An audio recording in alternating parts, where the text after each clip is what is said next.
হুসাইন, বাদশাহ হাসতে হুসাইন, দিন হাসতে হুসাইন, দিনের তানা হাসতে হুসাইন, সরদাদ নাদাদ দস্ত দর দস্ত ইয়াজিদ, হক্কা কে বেনায়ে লা ইলাহা হাসতে হুসাইন। সম্মানিত উপস্থিতি, আমার মহান মাওলার আদেশে সামান্য কিছু বক্তব্য রাখার জন্য আমাকে আসতে হয়েছে। সর্বপ্রথম আমি আমার মাওলার নুরি কদমে ভক্তি চুম্বন রেখে এবং আমার মহান মুর্শিদ কেবলার পরিবার বর্গের সমস্ত সদস্যদের চরণে ভক্তি রেখে আমি আমার সামান্য কিছু বক্তব্য বলার চেষ্টা করছি। মহানবী বলেছিলেন, আনা মদিনাতুল ইলমি ওয়া আলিউন বাবুহা, আমি জ্ঞানের শহর এবং আলী সেই জ্ঞানের শাহী দরজা, একমাত্র দরজা। এই পবিত্র শাহী তরুণের সামনে মোহাম্মদী জ্ঞান নগরী শাহী দরজার সামনে দাঁড়িয়ে কথা বলা, জ্ঞানের কথা বলা, বিদ্যার কথা বলা, এটা একটা ধৃষ্টতার ব্যাপার। তবু আমি গোলামে জাহাঙ্গীর, আমি আমার মুর্শিদ কেবলার এই পবিত্র দরজা থেকে যে কয়েকটি মণিমুক্ত সংগ্রহ করতে পেরেছি তা থেকেই কিছু বলার চেষ্টা করব। এখানে আমার কোনো কৃতিত্বই নেই, সমস্ত কিছু আমার মুর্শিদের অনুগ্রহ। কারণ বিগত সময়ে কোনো কিছু আমি জানতাম না, ধর্ম কি সেটাও বুঝতাম না, প্রাথমিক যে ধারণা সেটাও আমার ছিল না। সে যাই হোক, আমি একটা গতানুগতিক বা সাধারণ একটা বিষয় থেকে শুরু করছি। আমাদের ইসলাম ধর্মের অনেক ওলামায়ে কেরামরা বলে থাকেন যে ইসলাম 5টি খুঁটি বা স্তম্ভের উপর দাঁড়ানো। কি বলে?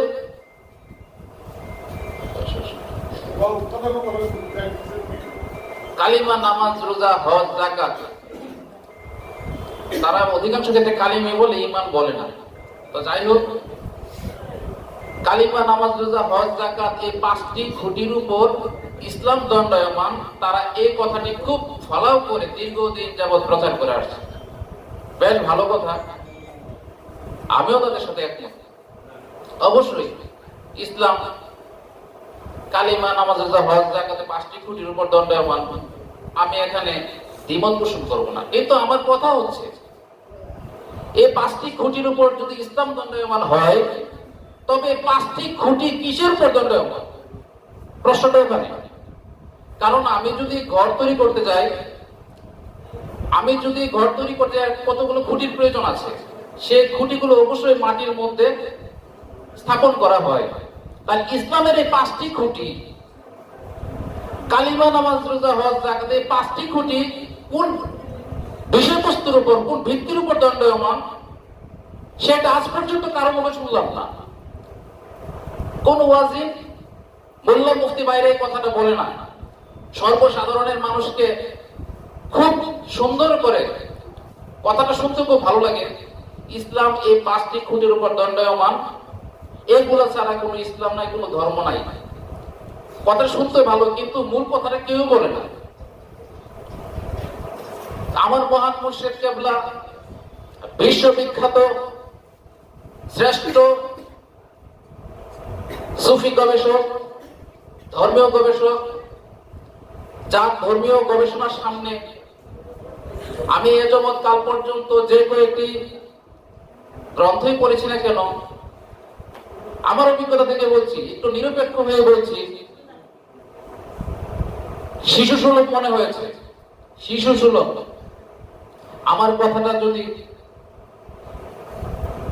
কেউ প্রমাণ করে দেখতে চান, অনুরোধ করব বাবার কোরআন তাফসীর সহ লিখিত অন্যান্য কিতাবগুলো একটু পরে সংগ্রহ করে দেখতে পারেন। এখন আমার কথা হচ্ছে, ইসলাম যে 5টি খুঁটির উপর দণ্ডায়মান, সেই 5টি খুঁটি কিসের উপর দাঁড়িয়ে আছে, সেটা হচ্ছে মূল বিষয়। পবিত্র কোরআনে সূরা বাকারার 158 নম্বর আয়াতে বলতেছে, ইন্নাস সাফা ওয়াল মারওয়াতা মিন শাইরিল্লাহ ফামান হাজ্জাল বাইতা বিতাওয়ারা ফালা জুনাহা আলাইহি আত-তাওয়াফ বিহি। সূরা বাকারার 158 নম্বর আয়াতে বলতেছে, নিশ্চয় সাফা এবং মারওয়া আল্লাহর নিদর্শন হইতে, নিশ্চয় নিশ্চিত গ্যারান্টি সহকারে কথাটা বলতেছে, সাফা এবং মারওয়া আল্লাহর নিদর্শন হইতে। ফামান হাজ্জাল বাইতা, যারা এই ঘরের, ফামান হাজ্জাল বাইতা বিতাওয়ারা ফালা জুনাহা, যারা এই ঘরের হজ করতে চায় ও উমরা করতে চায়, তারা যেন এই দুইয়ের মধ্যে অর্থাৎ সাফা ওয়াল মারওয়ার মধ্যে বিচরণ করে, সাই করে, তবে তার মধ্যে কোনো গুনাহ থাকবে না। এই সাই করা সাফা এবং মারওয়া বাইতুল্লাহ শরীফের ডান এবং বাম দিকে, একটা হচ্ছে 100 মিটার দূরে, আর একটা হচ্ছে মারওয়া হচ্ছে 300 মিটার দূরে। এই সাফা এবং মারওয়ার মধ্যে 7 বার সাই করতে হয়। এটা একটা হজের একটা ওয়াজিব, একটা অংশ, এটা বাদ দিলে হজ হবে না। এখন সাই করা, সাই মানে অনুসন্ধান করা, তালাশ করা, খোঁজা। এখন সাফা ওয়াল মারওয়ার মধ্যে রাসূলুল্লাহ বলতেছেন কি, সাই করার জন্য এটা হজের একটা রুকন। এখন প্রথম থেকে আমি বলতেছি, এই সাফা ওয়াল মারওয়ার মধ্যে যারা বিচরণ করে, সাই করে, তাদের কোনো গুনাহ থাকবে না। আমাদের দেশে অনেক হাজিরা এই কথাটা বলেন যে সাফা ওয়াল মারওয়ার মধ্যে সাই করে এসেছি, আমরা শিশুর মতো নিষ্পাপ হয়ে গেছি, তাই না? তো শিশুর মতো নিষ্পাপ হয়ে গেলে অনেকটাই দেখতেছি হজ করে আসার পর আবার সে আগের কুকর্মের মধ্যে লিপ্ত হয়ে আছে। এটা কিভাবে সম্ভব? যে ব্যক্তি পুরুষ পরিষ্কার হয়ে গেল, আত্মিক ভাবে শয়তান মুক্ত হয়ে গেল, সে কিভাবে আবার খারাপ কাজে লিপ্ত হতে পারে? তো এখন প্রথম আয়াতের প্রথম অংশটা একটু ধরি। সাফা ওয়াল মারওয়াকে নিশ্চয়তার সাথে আল্লাহ বলছে তাহা আল্লাহর নিদর্শন হইতে। নিদর্শন বলতে একটা চিহ্ন, হ্যাঁ, একটা প্রমাণ যা আল্লাহকে সাবিত করে, আল্লাহর অস্তিত্বকে প্রমাণ করে। ঠিক আছে? এখন পৃথিবীতে অনেক উঁচু উঁচু পাহাড় পর্বত আছে। সাফা ওয়া মারওয়া এই দুইটাকে কেন আল্লাহ গ্যারান্টির সাথে বললো যে এই দুইটা আল্লাহর নিদর্শন হইতে? এই সাফা ওয়া মারওয়ার চাইতে আরো বেশি উচ্চতাতে এভারেস্ট, তাই না? এখন সাফা ওয়া মারওয়ার কথা জিজ্ঞাসা করলে অনেক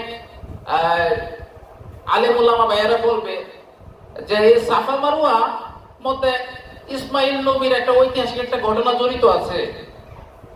এই সাফা মারওয়ার মাঝখানে উনি ভূমিষ্ঠ হওয়ার পর উনার মা পানির জন্য সাফা থেকে মারওয়া, মারওয়া থেকে সাফা, এইভাবে 7 বার, আবার মারওয়া থেকে সাফা, এই 7 বার উনি পানির জন্য ছোটাছুটি করেছে।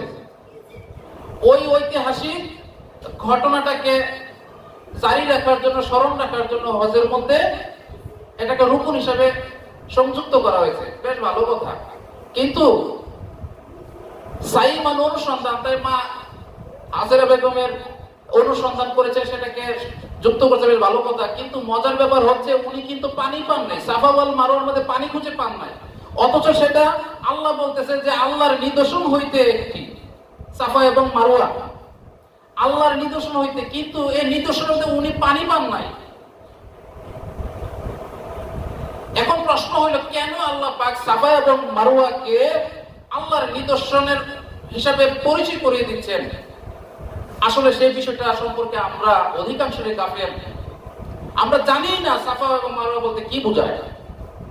অথচ হজ করতে লক্ষ লক্ষ টাকা খরচ করে আমরা হজ করতেছি, সাফা মারওয়া 7 বার দৌড়াদৌড়ি করতেছি, কিন্তু রাসূলুল্লাহ যে সাই করার যে আমাদের জন্য হজের মধ্যে ওয়াজিব করে দিল, সে সাই আল্লাহ বা আল্লাহ রাসূল যদি বলেন এখানে অনুসন্ধান করো, তার মানে এখানে অবশ্যই কিছু পাওয়া যাবে নাকি?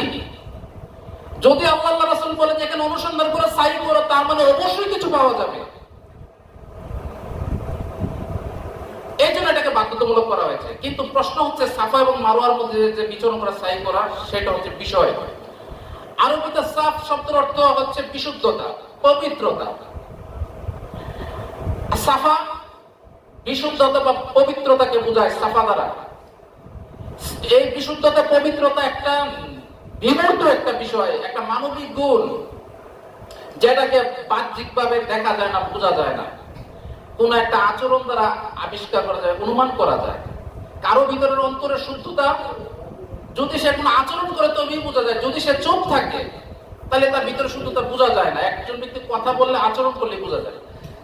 এই সাফ থেকে সাফা শব্দের উৎপত্তি। তো আমাদের ধর্মের স্থূল এবং সূক্ষ্ম দুইটা দিক অবশ্যই আছে। আপনারা এই পর্যন্ত বাবার কিতাবাদি ওয়াজ বা বিগত সময়ে আমাদের যে দরবারে আমাদের বিজ্ঞ ভাইয়ের আলোচনা করতেছেন, আপনারা সবাই শুনতেছেন। তো এখানে হাকিকি মেজাজি অর্থাৎ আসল এবং রূপক দুইটা বিষয় আশা করি অনেকে বুঝতে পারছেন। শুধু ধর্ম নয়, প্রতিটি বিষয়বস্তুরই ভিতর বাহির দুইটা দিক থাকে, একটা আসল একটা রূপক। যেমন এই দেহটা আমরা জানি যে এটা একটা মূর্ত একটা বিষয়, দৃশ্যমান একটা বিষয়, আর আমার ভিতরে যে নফসটা, যে মূল সত্তাটা, সেটা হচ্ছে কি বিমূর্ত একটা বিষয়। একই রকম ভাবে ধর্মতত্ত্বের এই ভিতর বাহির দুইটা জিনিস আছে। তো সাফা হচ্ছে মানবীয় একটা বৈশিষ্ট্য বা শুদ্ধতা, যেটাকে বাহির থেকে দেখা যায় না। তো ওইটাকে পরিচয় করাইয়া দেওয়ার জন্য আল্লাহ রাসূল সাফা একটা সাফা নামক পাহাড়কে প্রতীক হিসেবে গ্রহণ করেছে। এবং মারওয়া শব্দের অর্থ হচ্ছে মনুষ্যত্ব। মারওয়া শব্দের অর্থ হচ্ছে মনুষ্যত্ব। মনুষ্যত্ব একটা বিমূর্ত বিষয়। সে বিমূর্ত বিষয়টাকে বোঝানোর জন্য আল্লাহ রাসূল একটা মূর্ত দৃশ্যমান একটা পাহাড়কে প্রতীক হিসেবে গ্রহণ করেছে। তো এখানে বলছে যারা নাকি হজ করতে চায় বা উমরা করতে চায়, ইচ্ছা করে, তারা যেন এই পবিত্রতা এবং এই মনুষ্যত্বের মধ্যে বিচরণ করে, অনুশীলন করে, ছুটাছুটি করে, অর্থাৎ বিশুদ্ধ মনুষ্যত্ব অর্জনের জন্য, পবিত্র মনুষ্যত্ব অর্জনের জন্য তারা যেন বিচরণ করে। এখন হজ বলতে কি বোঝায়? হজ বলতে বোঝায় দৃঢ় প্রতিজ্ঞা, সংকল্প। কি সংকল্প? যে আপন হৃদয়ে সূক্ষ্ম থেকে সূক্ষ্মতর ভাবে লুকিয়ে থাকা চন্দ্র মাসের হিসাব অনুযায়ী 360 দিনের বৈশ্বিক কর্মপরিকল্পনা বা প্রবৃত্তির কাহিসিয়াত নামক মূর্তিগুলো পরিষ্কার করার জন্য, ভেঙে ফেলার জন্য দৃঢ় সংকল্প করাটাকে আরবিতে বলে হজ। আর উমরা বলা হয়, উমরার বাংলা অর্থ হচ্ছে উকি মেরে দেখা। অর্থাৎ আমরা কোনো কিছু যদি একটা বাউন্ডারির জন্য বা একটা বেড়ার জন্য বা একটা বাধার জন্য দেখতে না পাই, তখন আমরা কৌতূহলে কি উকি মেরে দেখতে চাই। তাহলে এটা যদি আমরা সাধারণভাবে বলি, তাহলে উমরা বলতে বোঝায় আগ্রহ প্রকাশ করা, কোনো কিছুকে জানতে বুঝতে গভীর আগ্রহ প্রকাশ করা, এটাকে বলা হয় উমরা। তাহলে কেউ যদি ধর্মজগতের গভীর দিকটা একটু বুঝতে চায়, ধর্ম কি জানতে চায়, সৃষ্টির মাহাত্ম্য কি বুঝতে চায়, ঈশ্বরকে বুঝতে চায়, তবে যেন তারা একটু আগ্রহ হয়ে দেখতে চেষ্টা করে। কি করতে হবে? ওই যে মনুষ্যত্ব, পবিত্রতা এবং মনুষ্যত্বের উপর বিচরণ যেন করে। কারণ পবিত্র মনুষ্যত্ব ব্যতীত কখনো কোনো সময় ধর্মবোধ অর্জন করা সম্ভবপর না, মূর্তিমুক্ত হওয়া সম্ভবপর না। এই জন্য কন্ডিশন জুড়ে দিছে। কন্ডিশনটা কি? যে মূর্তি শূন্য হইতে গেলে, শিরিক মুক্ত হইতে গেলে, ধর্মবোধ অর্জন করতে গেলে তোমাকে অবশ্যই সাফা ওয়াল মারওয়া, অর্থাৎ পবিত্রতা মনুষ্যত্বের উপর বিচরণ করতেই হবে। যদি সে করে তবে তার মধ্যে আর কোনো প্রকার গুনাহ থাকবে না। তো এই দুই বিষয়বস্তুর মধ্যে যারা অনুশীলন করে, বিচরণ করে, তারা ধীরে ধীরে পাপ শূন্য হয়, বেগুনাহ হয়। এই বেগুনাহ দিলের উপর কি হয়? এই বেগুনাহ দিল বলতে বোঝায় শয়তান মুক্ত দিল। আগে বলছি 360 মূর্তি মুক্ত করা। শয়তান মুক্ত দিলের উপর আপন রব, অর্থাৎ এই রূহ রব রূপে বিকশিত হয়। ওই তখন এই ব্যক্তি কি ধর্ম অর্জন করে। ঠিক আছে? এখন আমরা কি করি? এই পবিত্র মনুষ্যত্ব অর্জন বাদ দিয়ে এখন শুরু করছি কি ঈমান, নামাজ, রোজা, হজ, যাকাত। লাখে লাখে মানুষ নামাজ পড়ছে, হজ করছে, কুরবানি দিচ্ছে, তাই না? কিন্তু শান্তি কোথায়? ইসলাম তো শান্তি, শান্তি কোথায়? নিজের আকীদার সাথে সামান্য একটু পান থেকে চুন খসলে বিদাতি, কাফের, মুশরিক, এই সেই, কতল করো, জিহাদ করো, বোমাবাজি করো, কত রকমের কত কিছু, ঠিক না? পান থেকে চুন খসলে তাহলে ইসলাম কোথায়? কারণ বিসমিল্লাহতেই গলত। একটা গণিতের যদি শুরুতে যদি আমরা ভুল করে ফেলি, তবে কি শেষ পর্যন্ত কি রেজাল্ট আসবে কি ভুল? ধর্ম অর্জনের প্রথমে যদি আমরা মনুষ্যত্বের চর্চা না করি, পবিত্র মনুষ্যত্বের চর্চা না করি, তবে আমাদের পুরা কাজটা হবে অসার। ওই যে বাবা বলছে না যে আমরা আমাদের অনুষ্ঠান অর্থাৎ আনুষ্ঠানিক ধর্মের যে মূল উদ্দেশ্য, এই উদ্দেশ্য থেকে আমরা গাফিল হয়ে গেছি। অর্থাৎ মূল উদ্দেশ্য থেকে গাফিল হওয়ার কারণে কি হয়? উদ্দেশ্যটা বা অনুষ্ঠানটা কি হয়? উদ্দেশ্য নয়, একটা অনাচারে পরিণত হয়। আজকে সেই ধর্মীয় আচার অনুষ্ঠানের নামে আমরা কতগুলা জঞ্জাল গলার মধ্যে আমরা ধারণ করে আছি, ঠিক না? এইগুলা দিয়ে কিন্তু শান্তি আসছে না, এইগুলা দিয়ে শান্তি আসছে না সমাজের মধ্যে। মসজিদ ভর্তি মুসল্লি, মাহফিলের প্যান্ডেল ভর্তি মুসল্লি ও শ্রোতা, হজের সময় দেখবে যে লাখ লাখ হাজি, কুরবানি হইতেছে লাখ লাখ গরু, ছাগল, দুম্বা, এত এত অনুষ্ঠানযোগ্য সারা বিশ্বব্যাপী, কিন্তু মুসলমানদের এত অধপতন কেন? কারণ আমরা শুরুতে ভুল করে বসে আছি। এই বাবা জাহাঙ্গীর ওনার লিখিত যে 28টি কিতাব, এই 28টি কিতাব আমাদেরকে সেই বিশুদ্ধ মনুষ্যত্ব চর্চার দিকে, আমাদেরকে গভীর থেকে গভীর দিকে নিয়ে যায়। এই জন্য বারবার তার বইগুলো পড়ার জন্য তাকিদ দেওয়া হয়েছে। বাবা নিজেও তাকিদ দিয়েছেন তার জীবদ্দশায়, এবং বর্তমানে আমরা সবাই এটা অনুভব করতেছি। বাবার কাছে যখনই বসতাম তখনই বলতো, বাবা এই বইটা পড়ো, আমার বই পড়ো, এরকম অনেক কথাই বাবা বলতেন। তো কেন বলতেন? কারণ ওই বিশুদ্ধ মনুষ্যত্ব একমাত্র তার বইগুলোর ধারাবাহিক অনুশীলনের মাধ্যমে সম্ভব, নতুবা সম্ভবপর নয়।